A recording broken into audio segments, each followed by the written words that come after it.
Comic Timing is a proud member of the Comics Podcast Network. Bitch. Print it. Hey there, folks. My name's Ian Levinstein, and welcome to a special presentation of Comic Timing. Don't think I'm going to number this episode because this is technically it's a panel. That's the best way to put it because it was one. This was held on April 30th of 2011 at the Comic Geek Speak Supershow, and this is the first of 3 episodes that we will be releasing that was done at Supershow. Peter Rios this year was nice enough to hold a podcasting quorum, and he asked me to run the panel, and that is exactly what I did. Raph sat his butt down on the panel as well, and if you've listened to the Geeks Unite episode that he put out, you probably know more about that, and I'll link to that in the show notes, and might very well wind up syndicating that on the Comic Timing feed once I'm done putting out all these Super Show episodes, so you will see that soon enough. Joe Sergi helped out with the traveling microphone on this, so very, very, very major props to Joe, and congrats on the frickin' Swear Award, Joe. You deserve it, and I look forward to seeing you next year at Super Show 2012, if we all survive. Bunch of great podcasters in the crowd for this. The guys from Exploring the Multiverse were there. I know that Brad Milo of Have Hour Wasted has a bunch of stuff to say on this. Daryl, of course, from every single podcast you've ever heard of. Bill refused to get on the mic. Just Bill refused to get on the mic, but he was in the audience, and a bunch of other people. So please enjoy the panel. It's a nice hour-long episode of Comic Timing here, and we'll be back later this week with the From the Room recording at Super Show. And, that one was a humdinger, to say the least. And, wow, I just said humdinger. And apparently I am from 1933. But just real quick before we get into the episode, as usual, Comic Timing is sponsored by Discount Comic Book Service, dcbservice.com. And I'll give you guys the picks real quick. Make sure to use the promo code CT8 to get an additional 8% off on your first order if you are not using DCBS. And if you're not, then shame on you. Shame on you. You really should be using DCBS. And here we go. Captain America #1, the start of the brand new Cap series. It's written by Ed Brubaker with pencils and cover by Steve McNiven. So first Steve McNiven pencils that we have seen in quite some time when it comes to Marvel for a full issue, 75% off at 99 cents here. Over in the world of indie, this is an Image book, Red Wing #1, written by Jonathan Hickman, art and cover by Nick Patara and Rachel Rosenberg. It's part of a 6-issue miniseries. The beginning of a 6-issue miniseries starts right here. To stay alive in the future, the best fighter pilots in the world not only have to perfect their skills and master their aircraft, they also have to know how to travel through time. Brought to you by award-winning writer Jonathan Hickman and possibly the best new talent of the year, Nick Patara, The Red Wing is the story of the greatest battle in the history of 3 worlds. 50% off for $1.75, regular price of $3.50 here, and that's the indie pick. And over in DC's doing some interesting books this month. DC Retroactive Justice League America, well, that would be Justice League of America, but it's written here as Justice League America, the 70s #1, written by Carrie Bates, art by To Be Determined. Pretty sure they did announce that, but it's not on here, so I'm not going to look it up. So, because I'm lazy. This is a vintage 70s Justice League story, considered a lost tale, done in the style of 70s Justice League. 50% off for $2.49, regular price of $4.99. You're going to get one full story and one reprint of a Carrie Bates story from the 70s in here, and one more book to talk about on this little promo here. It's one that some of you may not have heard of, but others of you might, and this is out of Action Lab, my boy Sean Pryor has himself a book in previews this month. How awesome is that? Really, how awesome is that? Good for the Action Lab, guys. Fracture number 1, written by Sean Gabarin with art by Chad Ciccone. Okay? So it's not a Sean Pryor written book, but it's a Sean Pryor at the heart book. And really, that's all you need, right? Sean Gabarin, Chad Ciccone, Lower Triton's greatest hero, Virtue, its nastiest villain, Malice, and a guy named Jeff all have something in common. They're the same person, and none of them knows it until now. When Jeff stumbles upon Malice's plan to murder Virtue, he must try to save all 3 of them himself from himself. And it's 45% off at DCBS for $2.19, regular price of $3.99. The Diamond order code, by the way, is May 110783, just in case you're not getting it from DCBS and want to get it from your local comic book shop. That's May 110783. Go out there and support Fracture. Go out there and support Sean Pryor. You'll hear him on the next episode of Comic Timing live from the Supershow room. So without further ado, here is the podcasting quorum as moderated by myself and with help by Joe Sergi and Raf Suhu. Enjoy. It's good? All right. Okay. Well, everyone, I'm going to sit down after. Actually, no, I'm not. I'm going to run around with the microphone when people have questions. We should sit There you go. So, For now. I'd like to welcome you to the second panel here. I'm assuming the purpose of this panel is we figured it's a podcasting show, so we should have something on podcasting, and that way you won't just yell at your iPod. You could yell at us. So it's perfect. I'm handing it over to Ian. He'll introduce himself because I introduced him to somebody, and I think I got every fact wrong, right? Pretty much. Pretty much. Even including the team that he used to announce for. But it's okay. I was in the right city. Close enough. Yes, in the wrong league, but the right city. Brooklyn Yeah, in wrong Dodgers. borough. Yeah, it was. It was the Brooklyn But I'm going to hand it over, and then I'm going to run around with a microphone for anyone who. This is a pretty open forum. There's no panelists, so we could just chime in. Well, you're the leader. Oh, I'm the leader. Oh, I'm sorry. So you've got a big head and you're green? I don't even think we called you a moderator. We called you what? Coach. Coach or something like that. Yeah. Put me in the game, coach. For those of you who don't know me, and shame on you for not, my name's Ian Levinstein. I've been. Don't clap. Hi, Daryl. How you doing? This isn't a podcasting forum. I'm just going to talk to Daryl for the next hour. My name's Ian Levinstein. I've been going to the Super Show events since before they were even Super Show. CGS 100, CGS 200, CGS 300, 1, 2, and 3. I'm not showing off. All right. I'm saying that to say just how much CGS has affected my life and my podcasting. And my wife, apparently. You didn't tell me you married. Oh, I'm just Whoa! impressed. Back off. I started out with a show called Geek Speak. It was pretty much laugh at that, Brandon. Whatever happened to Geek Speak, Ian? Well, I stopped doing it because I moved on to Comic Timing.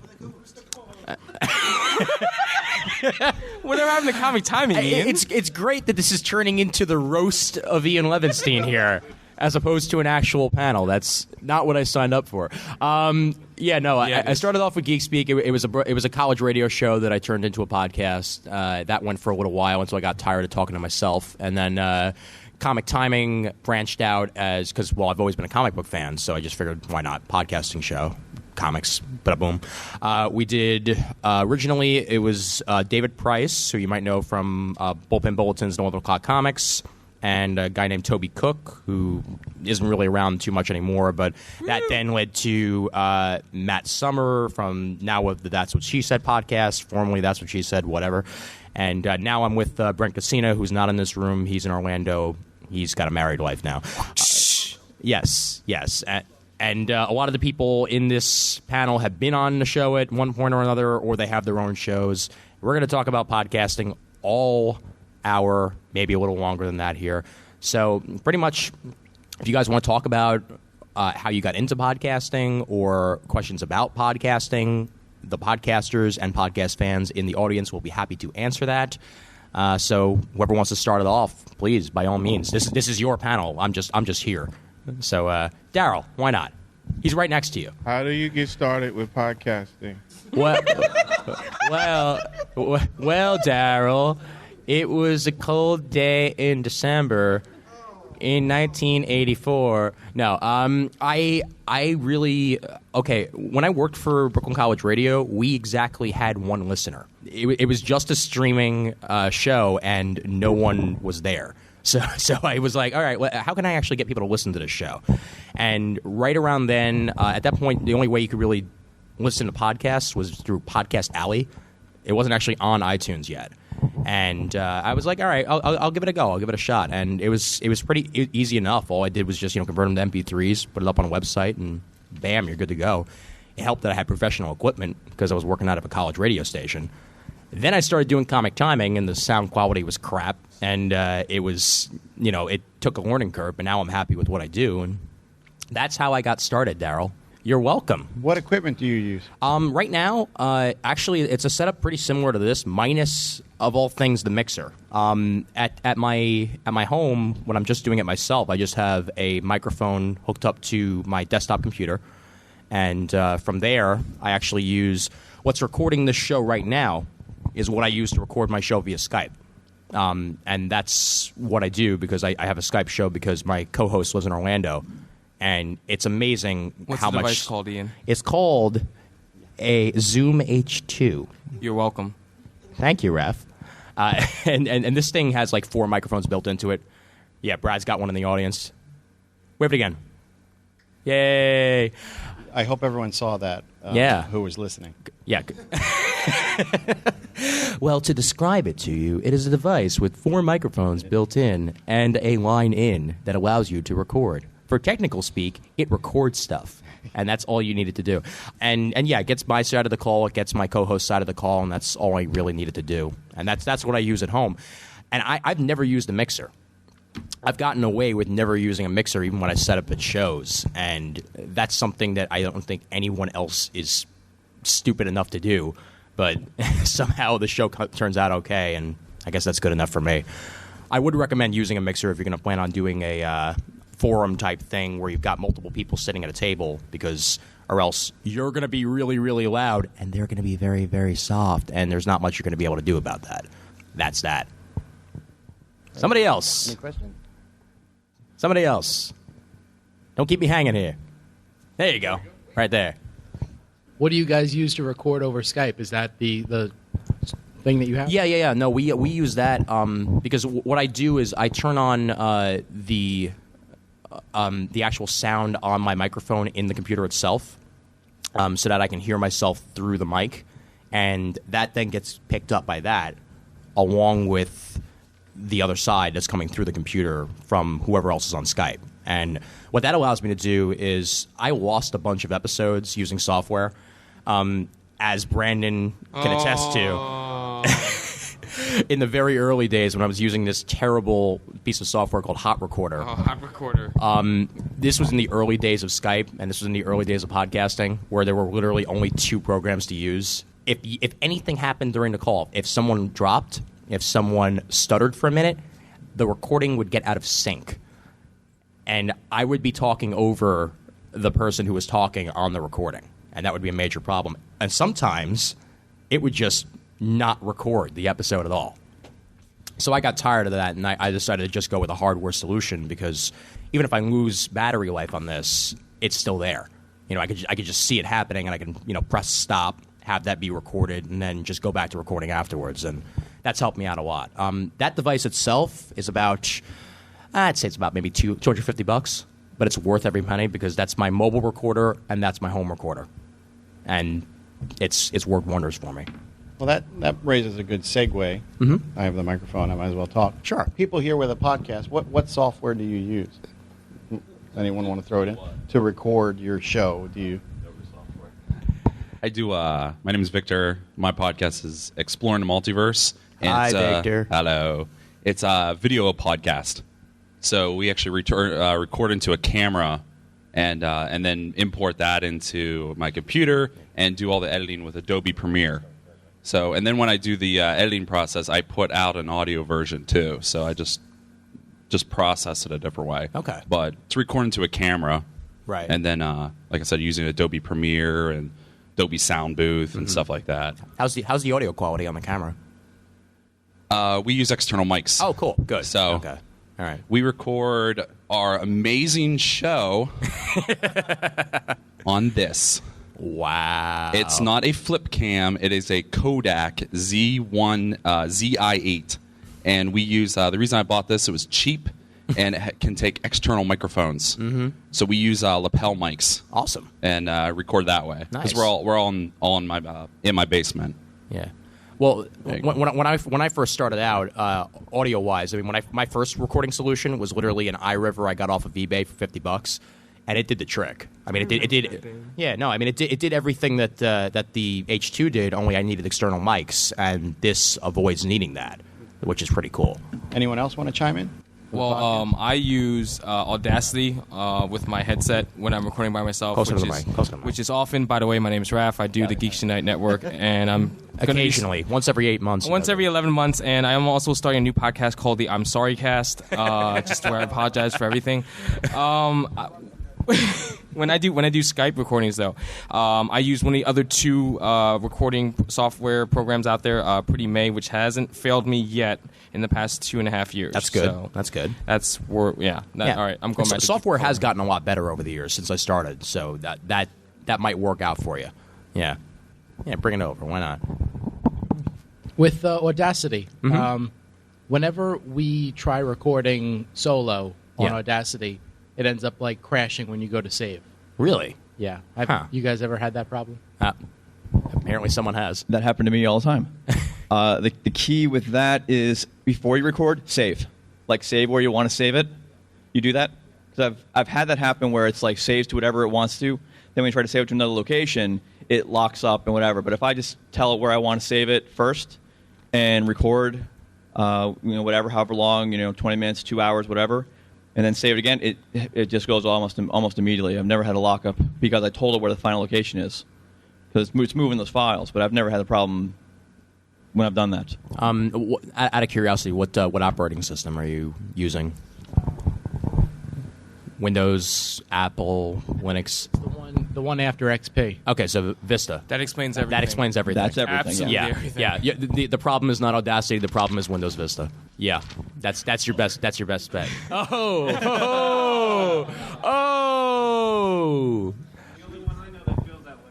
Yeah.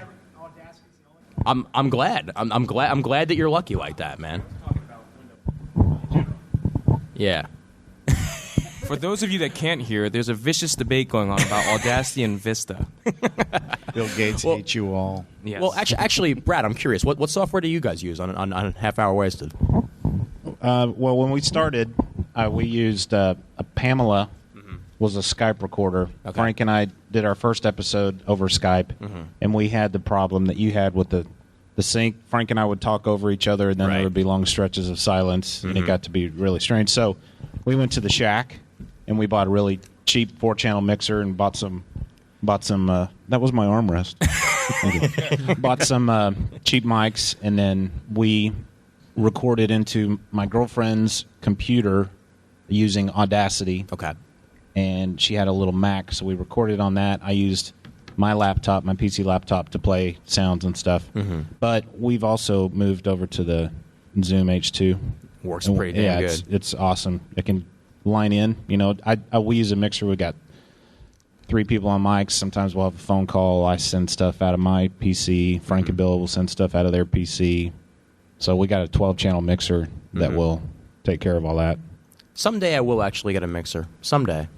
It's just again, since it's literally just me most of the time. It just opens up possibilities. Oh yeah, no, definitely, yeah. Because I mean, for now, I'm actually using literally it's a small little adapter I got off of eBay called an XLR. I forgot I was holding the mic. Sorry. Nice, an XLR splitter, where it allows you to actually connect 2 microphones to one laptop using just the one cord. And that's good enough for 2 mics. But if I were to ever want to do anything more than 2 mics, it would sound like crap, I'm sure. So I'll probably wind up upgrading if that ever winds up happening. Yeah. Is there anybody here who's thinking about starting a podcast that hasn't, or is looking for any. Brandon. Oh yeah, Brandon. Oh no. Oh yeah, you.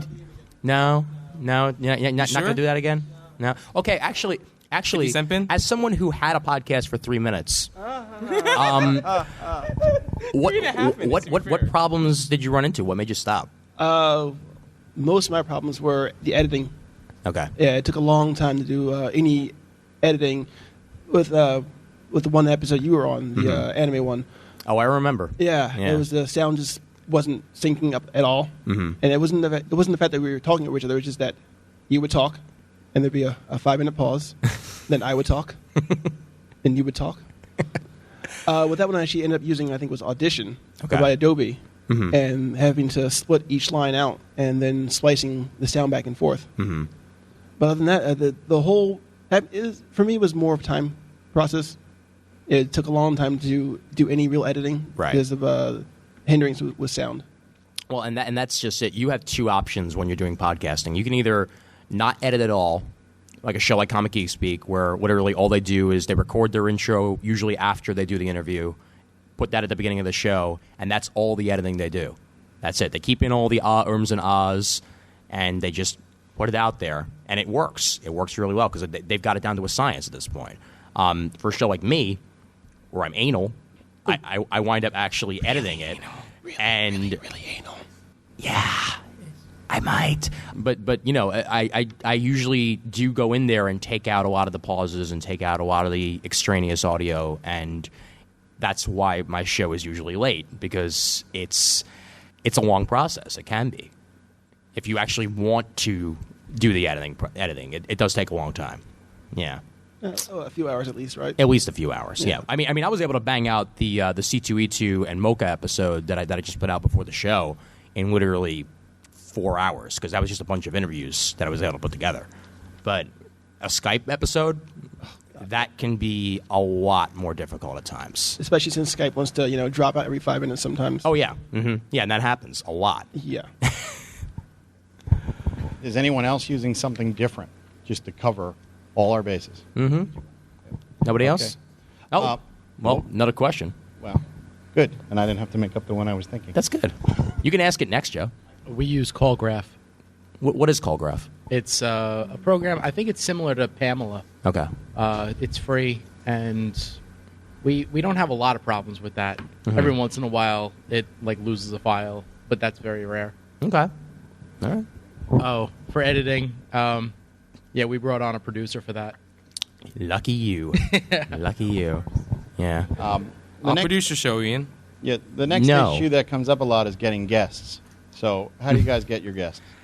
Well, most of the guests I get on the show are people I already know. The few times I've gotten interviews with actual comic book professionals that I might not have known before, it's as simple as asking sometimes. Really, I mean, if you do happen to know someone they know, they can give you their contact information, or otherwise, if they have a readily accessible email address online, contact them, and worst comes to worst, they'll say, contact my publicist, and you'll go from there. But really, communication is that simple sometimes with comic book creators. That's when we were down this past year in Baltimore. One of my co-hosts, he just sent off an email to Boom Studios. A couple emails later, when we were in Baltimore, we were interviewing Mark Waid. Yeah. So it's just asking. Yeah. And I mean, if the person doesn't want to be interviewed, then it's probably not somebody you should be interviewing. It. You know what I mean? It's like they should be wanting to put out their work. So you should just ask. It's that easy. Yeah, sure. You know? And I've had interviews with Mark Waid as well, both at MegaCon. And I talked to him actually right when the Stan Lee books were coming out, and that was actually Cameron from DCBS was just contacting all the podcasts that are associated with DCBS, and we're like, hey, we have this interview opportunity. Do you want to do it? And it was, bam, that's it. Talked to one person, got the interview. Half hour later, it was recorded, and that's it. Yeah, and Mark Waid's a great guy too. Yeah, I'm sorry, Mark. Fantastic. Yeah. I didn't say a half hour wasted. Oh, I'm sorry. I just said a half hour later, which could be your next spin-off podcast if you really wanted to be. Yeah. Oh, well. And yeah, with the rest, sometimes it does come down to, I mean, even if you're Twitter friends with them, contact them. Do you do interviews? And then they can say yes or no, and go from there. There's so many channels of communication with the internet today that you're bound to find somebody who wants to talk to you. And if not, then like you said, move on because it's not worth it. Yeah, don't try to get Alan Moore. Anyone have anything to add on that? Yeah, well, Daryl, you do about 17 shows. I mean, how do you get people to talk to? I mean, just people. Twitter's been good. I mean, I've had like Jimmy Palmiotti. You say that you talk about a book with him, and then you say, "I do a podcast. Do you want to check it out?" You give them a link. They can listen to you. You never know who's listening to your show. Oh yeah. And that you be open to talking about stuff, and all they want is someone who actually reads their product. It when you can come up with things that you've read, and talk about the project that they're working on, they get excited about that, so they want to talk to you. Yeah, well, I mean, guys like J.K. Woodward, who's here today at Supershow. Very podcast they listen to podcasts when they're doing the work because they need something to listen to. They can't always listen to music because then they're done with their music. Well, they want to know what we think. Yeah. A lot of times. They want to know what you think about the project, what kind of comics do you like. A lot of them are thinking of doing independent stuff. They work on a lot of mainstream, and they want to know what would be a good character to work on, what would be a good, type of thing that they could advertise and they would get support for. So. Yeah. And then there's guys that are just genuinely friendly, like, Jamal Igle. Guy who... No, he's a jerk. I don't like Jamal. Well, that's because you're always mistaken for him. That's the problem. Yeah, I don't like him. He hurts me. I didn't know you can make it, Jamal, but how are you here? Where, where they're literally willing to talk to anybody because they just have that friendly nature, that friendly personality. Yeah. Whether you have a microphone in front of you or whether you're just going up to their table. That's it. Yeah. It's simple as that. Yeah. And convention recording, too, is that simple. If you want to talk to somebody, go up to them. If they say no, move on to the next person. That's it. Yeah. Brad, in the back.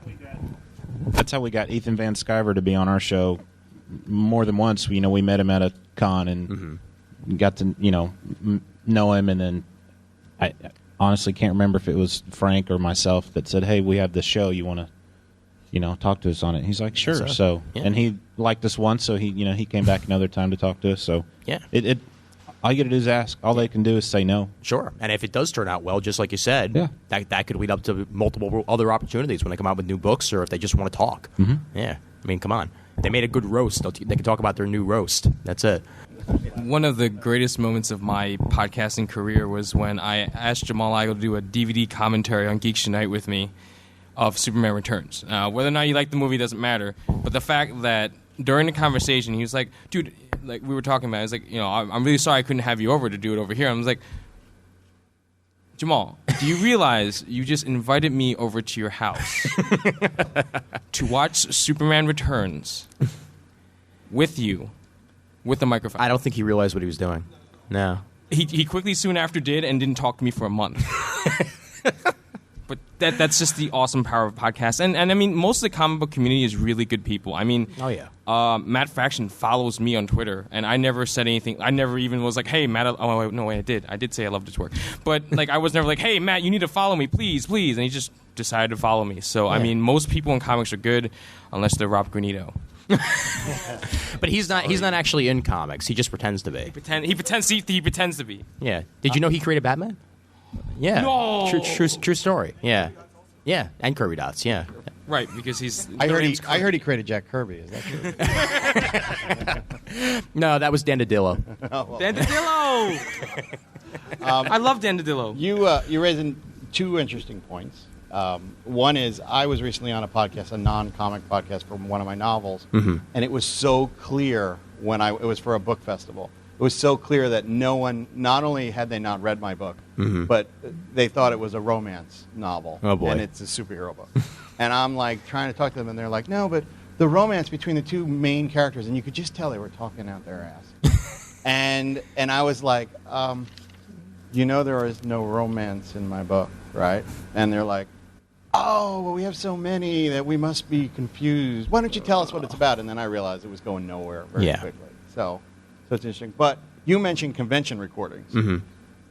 this isn't being recorded, right? So I can say. Oh yeah, no, the most totally. annoying Yeah. of the CGS episodes, in my mind, are the convention recordings because just what you say, the quality, because there's no mixer. Right. So you can hear the background noises and the people screaming or not. What has been your experience with that kind of stuff? We begin with Brad Milo. We, Frank and Bill and I will go to the local con when it shows up, and we record a lot of stuff. You know, I'll carry a recorder around, so will Frank, so will Bill, and I'll edit, different bits together. Mm-hmm. And there's such a pain in the rear to edit. Yeah. And get out on time. We publish our shows Monday. I'm recording and editing Sunday night, and every time I do it, I swear that's the last one we'll do. But then we get lots of people that say those are their favorite ones of our episodes. Nobody complains about the sound quality or whatever. I guess they just, I don't know what it is, but some people like that, I guess. Yeah. Well, and I mean, my personal take is that sometimes depending on where you are at the con, it can be, loud or whatever, but it also depends on how well you are at positioning the mic. Because especially with something like the H2, where you just have the two microphones, where you don't even need to move it back and forth. Either get on their level, you can be on your freaking knees if you have to, or ask to sit at the table with them. This is a family show. Oh, God. Or ask to go around and sit and just have a back and forth. And that's a great way to get rid of a lot of that extraneous audio, because you're just literally talking to the person. There's nobody else in the background. And that's it. That's actually, we found with using our video camera and trying to record, because of the different mics that we used, and like last year here, if you ever go back and listen to our Brian Jale Glass interview, we actually technically did it 3 times. Oh, wow. And he is great. He's such a good sport about he's fantastic. it. The first 2 times, audio was totally screwed up. So when we went to Baltimore, I decided not even to bother. This took a lot of editing afterwards, but I didn't even want to bother with putting the audio directly into the camera. So I got the video feed, and I went to like Staples, got a $40 audio recorder, and I had a wired mic that went directly into the recorder. So I held the recorder down in my hand off screen of the video, and then I just went back and forth. Now the editing process of lining up the audio with the video, right? Hell, it was hell. I spent like an extra couple hours doing it, but the quality was great because it's just back and forth. Sure, and then you're not talking over each other or anything like that. Right. Well, with the actually, no, go ahead. Who else was going to say something? Hey, it's Dave. Hi, Dave. Distracted by my iPod. I apologize. It's Dave No from problem. the UK. From Waiting for the Trade podcast. You guys have spoken quite a bit about getting interviews and getting guests on the show. Mm-hmm. How do you go about building an audience when you're not using the name power of creators? If your show format is you and friends talking about comics. I mean, I really just have sort of just relied on posting about it on forums more than anything. I mean, we're all a community. We're all geeks here. And that's half the way that I'm sure you guys have found out about Comic Geek Speak, is through it being posted in various places, whether it be Facebook, whether it be Twitter, whether it be random forums here or there. If you frequent a place, do a post and see if they're interested in it. That's it. And if not, then whatever. That's it. You tried.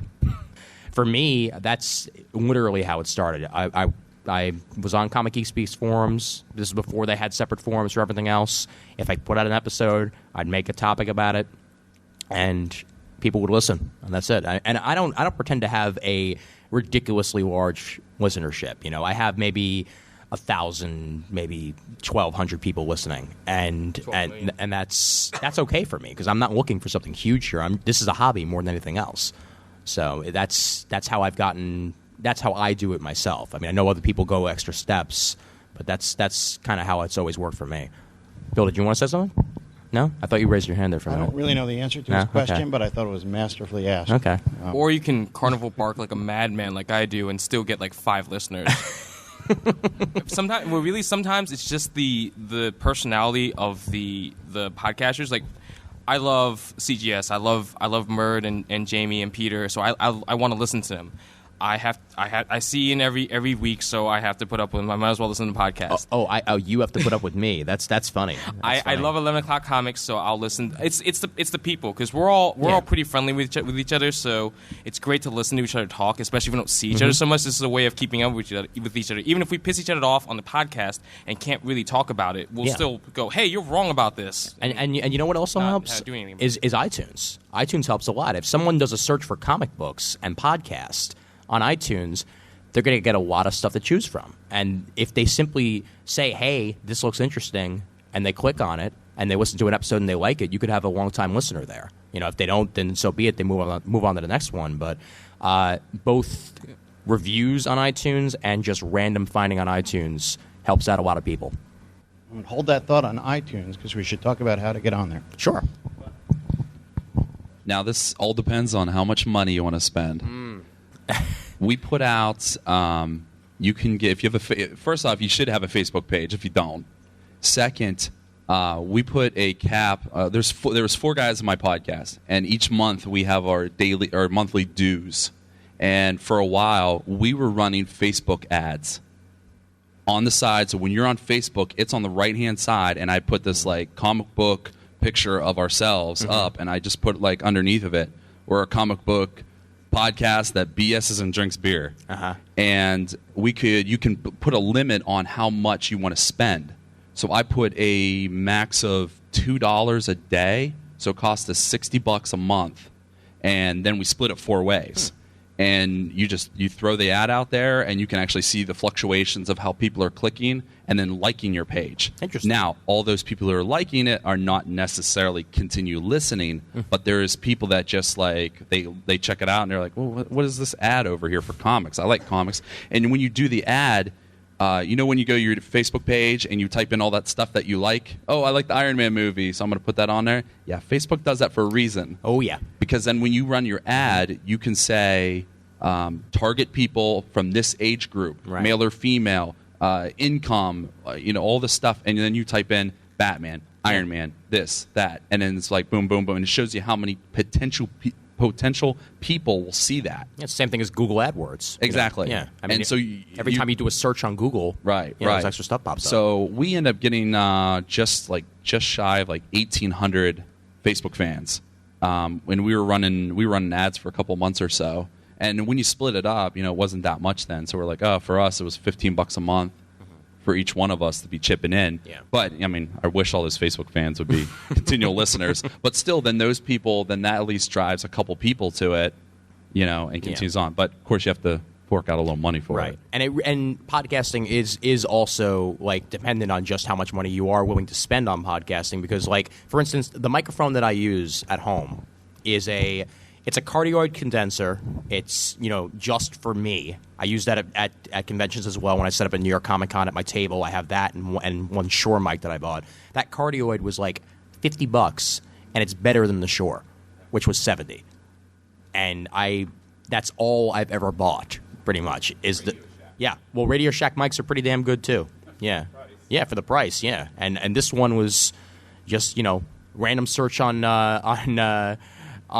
Google for the cheapest mic I could get that was good, and that's what I came up with. It's a PVI 2, by the way, PEAVEY PVI 2. I definitely would recommend that if you're looking for a nice cheap mic to use that is as good quality as some professional mics.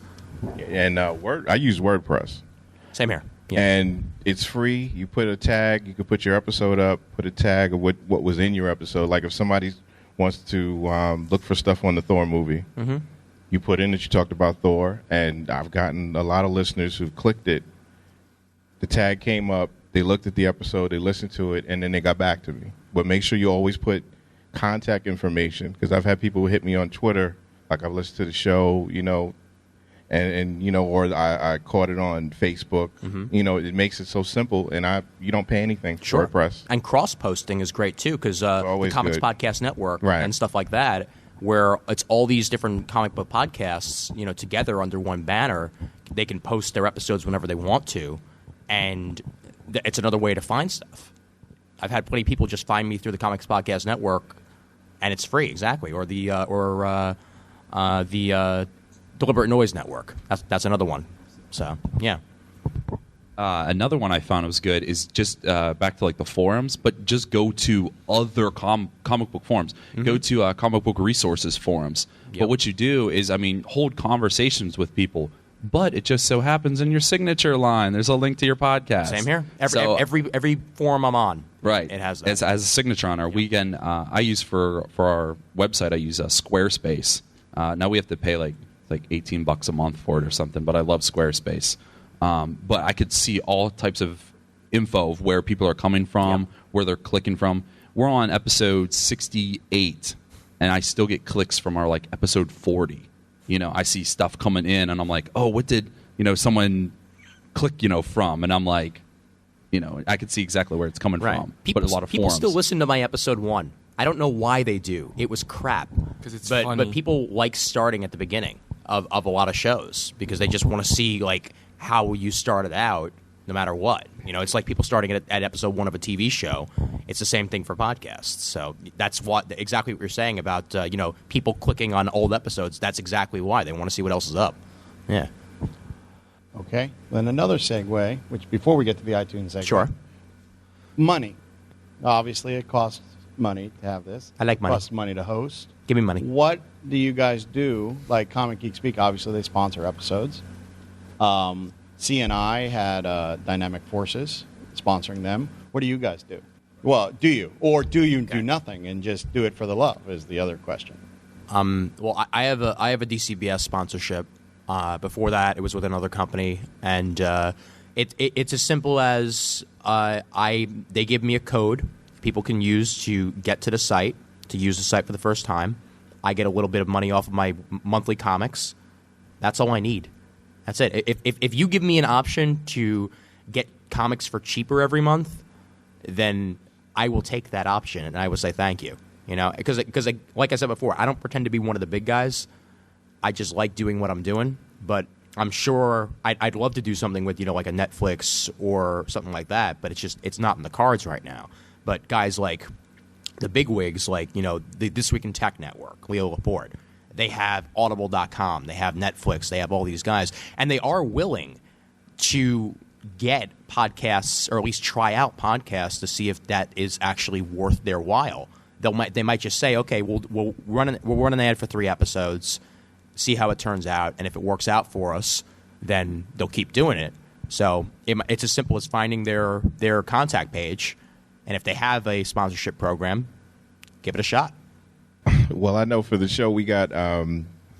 It's good if you have a bunch of co-hosts on the show, and you delegate. Everybody supports. Like one of our hosts, he goes to a comic store and he just happened to talk about the podcast. The comic store owner listened to the show and then said, I want to sponsor it. Right. You do things like that. You go to a Comic-Con. Everybody goes to different Comic-Cons, talk to different people, talk about the show. And you can get little support that way. Networking is important too. Sure. I find a lot of podcasts. I find out about new podcasts from other people that podcast. When you mention something you like, and they do the same for you, you cross. Listeners. You gain listeners from. If I like this show, I'll like this show. Right. And that's always important to do. Sure. And for me, my hosting. And everything else, bandwidth and the works through Bluehost is like $4.99 a month. That's it, and that's unlimited bandwidth, unlimited hosting. I can pay $5 a month to keep this thing going. That's not going to kill me. So I don't need right now. I don't need a sponsor to cover the $5. If it ever gets more expensive than that, then yes, sure, I might look for other options or other opportunities. But I'm kind of okay where I am right now, but that might be different for people who have different needs. Well, I know with Hitcast, I only pay about $9, and I have it doesn't matter how many podcasts you run through it. Mm-hmm. I have a TV podcast, I got a comic book roundtable podcast, interview podcast, so you can run all those things through that same thing. You just have to make sure you keep your you have to keep your own. Files, right? They only hold a certain amount of files. They're all subdomains. Is that what it is? Not subdomains, okay. But they only hold I think they hold about maybe 40 to 50 shows, and then you have to hold Find on to other your means. own, and you can Right. find other means to do it. Okay. If you want to put money together and build a good website to host all your files, you can do that. Well, But, and for me, that's what WordPress has been. right. I mean, I run WordPress off of my Bluehost site, and it has links to every single host that I've ever done, and Bluehost hosts every single one of the episodes. I have a subdomain for Comic Timing. I now have an actual web address for Comic Timing that redirects to that. And actually, that's another thing too. Even if you're hosting off of one particular website, it might be a good idea to get a subdomain that redirects to that. That's easier to remember. Right. Because for years, I've had speakgeekspeak.com/comic timing. No one remembers that URL. Thank did. you. Thank you. I Thank didn't you. remember GeekSpeak. Thank you for pretending that you remember that. That now I have comictiming.net. Right. A lot easier to remember. Yeah. And that costs an extra like $3 a month. That's it. Well, I know Half Hour Wasted at Legion of Dudes. They put everything together. PKD, Black Box, and I listen to all the shows, so it's easier for me to go on the website. Sure. And I can see what shows they post. Right. And when you can do something like that, put your podcast together, it makes it even easier. Who here uses Libsyn? Because Libsyn, I know, is another opportunity. Well, I was going to piggyback off of that, plugging you guys back there with the HHWLOD network. Anytime I'm looking for a new podcast or like I hear about one, I mean, you guys just got an awesome setup now, but anytime I hear about one, I go to their site, and if I go there and it's kind of like a mess, and I'm like, look, I just want the RSS feed, Right? Because like I don't listen through iTunes. I have a Droid, and I listen through Google Listen. Yeah. So I'm like, I don't want your iTunes link. I just want your RSS feed. So a lot of times I'm like, I'm trying to be a fan, and I'm looking around for an RSS feed. I have every feed listed on the site for that exact reason, because I know that not everyone's going to have an iTunes account. Not everyone's going to have this, that, and that. So I use FeedBurner for the RSS. Exactly, that's what I use. Which is a FeedBurner, nice too. way to get everything in one basket. And on top of like getting more listeners too, putting out, I think a lot of people just think iTunes and that's it. Right. We get hits from Zune. I guess there's like 10 people in the world that use a Zune, I guess. No. I do not use a Zune. Do not point at me. I had a Zen, okay? A Zen is a different thing. Yeah. No, I had a creative Zen Vision M until about 6 months ago that I had for 4 years, and I would see at least 10 to 15 a month from Zencast, which I think me and 7 other people actually use. And we'd actually get some downloads from that. We post ours on the Zune, iTunes. There's I used to use a program called Miro, Miro. We get hits from that, and it's just a matter of getting the program. Yeah. Google Reader sometimes. Yeah, I mean, it just find all these different podcatchers and stuff, and giving access to people to use all the different means, because even if you get like one person from it, you got one person. You know what I mean? Right. Yeah. No. Definitely. Dave, you were the Libsyn user, correct? I'm wondering how that works for you, because I know that they have like a sliding scale, bandwidth wise and everything. Yeah, I think you can download an unlimited amount, but you only get a certain amount of new storage space each month, and that's what kills us. That's what's pushed us up to about $20 a month. Okay. Is because I don't want to record at a really low bit rate. Right. As much as I still think our sound quality is rubbish, even with a mixer, that's my own incompetence.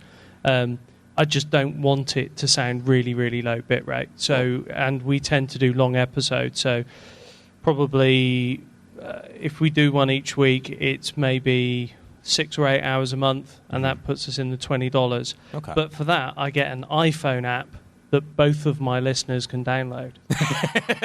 So I figure if I set the price for that at $5,000, I'm sorted. Fantastic, Steve Jobs. That's amazing. Well, actually talking about that, when it comes to conversion and bit rate and all that, I have only maybe once in the history of the show actually made a stereo recording, because we're a talk show. In essence, we're a talk show. So you don't need stereo for that, because people are just listening to you, say, if they're jogging or if they're on their way to work. They're going to hear the same thing out of both headphones, even if it's mono. You don't need that because all it does is add extra megabytes to your file. What I usually do, I use a variable bit rate encoding on like the lowest possible level.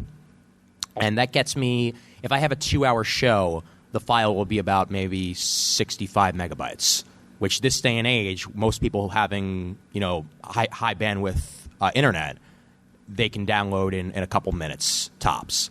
And the sound quality has always worked well for me, and I've been using that basically since I started doing comic timing, and it's worked pretty well. So that's something to consider if you're currently doing a show in stereo that is really, really big once you actually put it out. Might be something to consider to maybe switch to mono. Well, I'll comment on the stereo thing in a minute, but I also used Libsyn when I started Half Hour Wasted, and then when the Legion of Dudes started doing their Watchmen shows, we were working off Libsyn, and for a while I had to schedule. We only had X amount of bandwidth a month, and if we record a 45-minute show this week, guys, then we're going to have to wait an extra 3 days to put it out because that's when our bandwidth will go into the drain, and then we get that new bandwidth. So it became a real hassle. And then but when the Legion of Dudes started doing their thing, we needed more bandwidth. And the more guys you have involved, the less it costs per person, which is nice, obviously. But after a while, we just decided let's just get our own domain. And Ken and Russ were the brains behind that, and they're the ones that created the great website that we have. So, yeah. But the stereo thing also, when I first started recording, I was sending out a mono signal to what I was recording, but I was sending out a stereo file. Okay. I wasn't paying attention because I have the attention span of a 3-year-old. So when I realized what I was doing, then I made it mono, and it cut the file size in half. I'm like, oh, this is great. So, but now lately I've been thinking about, as a novelty, releasing like a stereo episode, like with me in one ear and Frank in the middle and Bill in the other ear. I think that would be fun, especially if Ken hates it, like you just said. What's that? I find the only downside of that is sometimes I've pulled up podcasts and like I'm at work or something, I can only have a single earbud in my ear. Yeah. Because if someone comes around and they're like, "Hey, I need something," that way I can just like pop the one out. Right. So sometimes I've been listening and I'm like, What is this? Who is he talking to? And then I put the other one in, and I'm like, okay. And that's the weird thing, too. With some software recorders for Skype, they will literally, when you set it for 2 channels, it will be you in one channel of the stereo recording and the other person in the other channel. And there was one time that I forgot to mix it down to mono afterwards, and it was freaking me out. That, like, literally there would be nothing in this ear when the other person was talking, and that's not something you really want because of exactly what you just said. Yeah. I was just going to say that that concept of having each person in a different channel is actually very good for editing. Yeah. If you end up talking over each other, it's very easy to get around that. But when you're both in the same channel, like I said, you just got to remember you got to make sure you mix it down. Another thing is a word of caution. I've seen this amateur mistake from a couple of podcasts on their first episode. Going from stereo to mono is not as simple as deleting one track. Yes. Because suddenly now you just have a right track instead of a mono track. You got to make sure you mix it down. At Legion of Dudes, what we'll do is we will record and edit in a high bit rate stereo, but then when we do our final encode down to the final MP3, we'll drop it down to a mono, like 64 kbps, and get a good sized file out of that. Same here, actually, because with the H2, it records at stereo 320, and then I mix it down into a lower bit rate, variable bit recording in mono. That H2 does have a mono mix. Oh yeah, no, it does option, and I'll always have that on, just because it's easier to listen to, and I don't have to worry where my faders are on the, know, to a degree where they are in the mixer. But I use iTunes to do my final export, whatever file I'm going to use. I just change like the import settings. Right. Like if you're importing a CD, you can have it set at mono or stereo or what bit rate or whatever, MP3, AAC, whatever. I just change that to whatever I want the final file to be, and I'll right click it in my list and I'll say export MP3 version, and that gives me I've never had any trouble, and it's just easiest. I don't have to use another piece of software. Everything's right there for me. Yeah, that works just fine. Yeah, I use Adobe Audition for my editing because I'm on Windows, and they have a mixdown setting, so I just wind up using that. But I wind up importing it into iTunes anyway because I like adding in all the info, like the art and stuff like that. That's why I started doing that. Yeah. Yeah, no, definitely. But it's just like most of the time since I already have Audition open, I'll just mix it down into that and then just put it on in. Well, I was going to say, you guys keep saying about bandwidth and everything. I mean, obviously, I'm doing video first, but we put an MP3 version out. Yeah. Use Blip TV. It's BLIP .TV. $8 a month. It doesn't matter. I'm putting out 600 megabyte videos. I put out I put out 5 different feeds. I put out an MP4 and M4V, 2 different size WMVs, and an MP3. And fries with that? Well, because I got people like saying, "Hey, I want to watch it on different versions." I think you wanted the WMV, right? So then I was like, "Well," and Blip TV is like, "Oh, $8, $8 a month. Doesn't matter how many downloads I get, and they host it all." So I just link to it, and I use I got $8 per month. I got five different file sizes going on there. But now it takes a little work though to get all that information, put it onto our page, run that then through FeedBurner. Yeah. Once you got that set up, it just every week when it's like, okay, new video came out, I have to sit there and sync everything up so it goes through RSS, but $8. Yeah. And I got literally over a gig of content. That's not going bad at all. out. So Yeah. I mean, I don't know if you can if you want, you can just do an audio thing through Blip TV, but I mean, it's worth a shot. I'm sure you for probably $8. could. I mean, there's usually an option like that. Before you say anything, Joe, real quick, for those who are editing and looking to edit, download Levelator.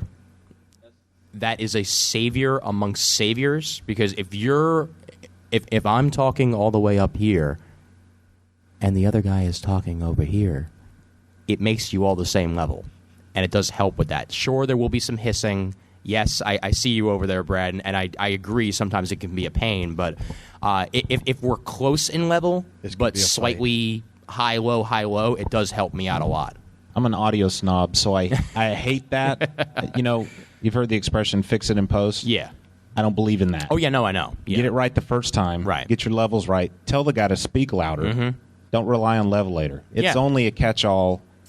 If you run out of toilet paper, then you use Levelator. You know what I mean? No. And most of the time when I'm recording at home on Skype, it is as simple as talk louder. But when you're at a convention setting, sometimes you can't avoid that, and that's usually when Levelator helps me out. I'll just echo what Brad said. I mean, he's absolutely right. Better to get it right the first time. I do use a mixer, and when we record through Skype, Audacity does the recording, but I'm watching the Audacity waveform as it generates, and I'm riding the levels on the Skype. I've got one guy on Skype who's real high, another one is real low. I've got to manually change that. So if you can get it as best as you can the first time, recording on the H2 is nice, but you can't see what it's recording. Right. That's why I prefer to use Audacity. I can see the waveform as being generated, and I can correct on the spot. Yeah. I mean, sometimes it is also as simple as, doing it by ear, and if I hear someone who's really freaking loud on the Skype recording, I will stop. I will say, hold on a minute, lower yourself, and then we'll finish up. But, it is good Grant to get Morrison, it right. we have to do this over. Oh, no. Ian never has to tell me to speak up. Yeah, because you're always too loud. I know. Should we go to the lightning round? Yeah. Any final thoughts, final questions you want to pop out there? By all means. Anybody want to promote themselves? No. Yeah. Please. I mean, Daryl, come on. You were talking enough. Might as well. Not that. I mean, this will come out as a comic timing. Everyone knows you already, but you might as well. Well, I do a roundtable one called No Apologies. Comic Book Roadshow is pure interviews. And the Fixers Hideout is not I'm on the podcast. It's not my podcast, but it's the Fixers Hideout. It's Umar's podcast. Nothing's On, I do with Donnie Salvo. That's TV. We throw in a movie here and there, and we argue a lot. And Donnie Salvo helps out on PKD. And yes, he does Tales from the Attic. And He yells a lot there too. And He's good at that. Yes, Yeah. and then PKD Black Box. They they do everything. Fantastic. So Dave, in the back, you want to pip yourself? I don't. If I had that many podcasts, I wouldn't have time for TV. Uh-oh. Yep, we're waiting for the trade. You can find us just waiting for the trade on Facebook or iTunes. And that's me and the missus, who's the quiet one, sat to Woof over does. from me. Woofda. She's nodding. Nah. Don't make her speak. Don't worry. Mr. Milo? If you go to HHWLOD, you can find Half Hour Wasted. You can find the Legion of Dudes. You can find the PK Media Black Box. You can find the Walking Dead TV podcast, which is some of our guys from Legion of Dudes and myself. And Media Minutes, which is your latest media reviews. You want to know how the new Rock Vin Diesel movie is faster? No, that was The Rock. What is it? Fast Five? Fast Five, yeah. You tune into Media Minutes and you'll get a under 5 minute review. And is your show going to join soon? No. No. Oh, that's sad. and Mr. Hope Lantern, Blue Lantern. Fast Five is. I'm so confused because I thought The Rock and Vin Diesel were the same guy.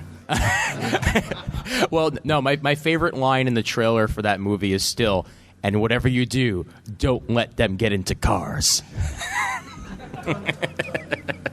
And mine's I'm Victor, and it's exploringthemultiverse.com, and you can see all of our different links and all the different feeds on there. We do video, and we do put out an audio edition. A lot of people say I don't have time to sit down and watch the video for 50 minutes.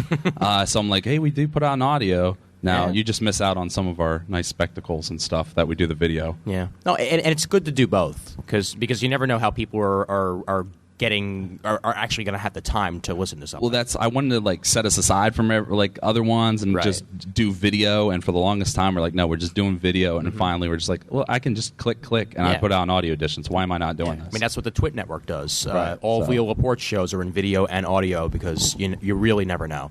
Raph, you might as well. So I just put out the 86th episode of the Geek Night Network. It's supposed to be a group of podcasts with a whole bunch of co-hosts who have all since disappeared or died.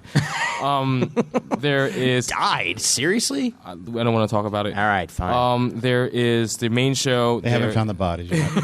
There is what's going to become the Raftcast, which is basically me talking to myself about things I like, and you people unfortunately have to listening to it. There is the Sporting Goods, which is hosted by this guy Ian, who I don't know if we ever do it again. Maybe we'll record one someday. Maybe someday in the future. There's also Who Watches the Who, which is again going to be me talking about Doctor Who by myself. And there's a whole bunch of other shows that will come out eventually when I feel like it. But it will all be me talking to myself. Because he is the only one who actually listens to himself. I'm Comic Timing at Hello, Comic Timing. Hello, nice to meet you. At comictiming.net. And also Geek Speak Report if you want to listen to the old stuff at speakgeekspeak.com, but I wouldn't recommend it. Thank you yet again for that, people. And if you haven't, comicspodcasts.net for the Comics Podcast Network.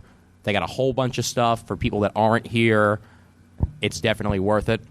And sir, would you like to plug your podcast? Hi. I'm from DC Noise. I'm trying to make DC Noise. Yeah. Wow. Comic Book Noise. Uncanny Xcast. That one episode of Comic Timing. Yeah. I just want everyone here to know that the door prize raffle is in like 5 minutes. So. All right. We're wrapping up. Yeah, I just wanted to make that announcement. So. Awesome. And for everyone who's listening to this a week later, the door prize is happening right now. Just so you know. Run. I'd just like to say that I'm Joe Surgeon. I don't have a podcast yet, but I expect to be on every one of yours within the next month. I want to thank Joe for helping us out here. He's been a major help with the microphone. I want to thank in the back over there for your glorious portable microphone. Big help. And for everybody else for coming on, I thank you very much. You're welcome. And it's been fun. So hope to do it again next year. Enjoy the rest of your Super Show. Napkin sketches, 20 cents. No. Yeah, come on. That's how I scam people. I'm like Rob Granito here. Just, I do it and then you guys draw. This is free.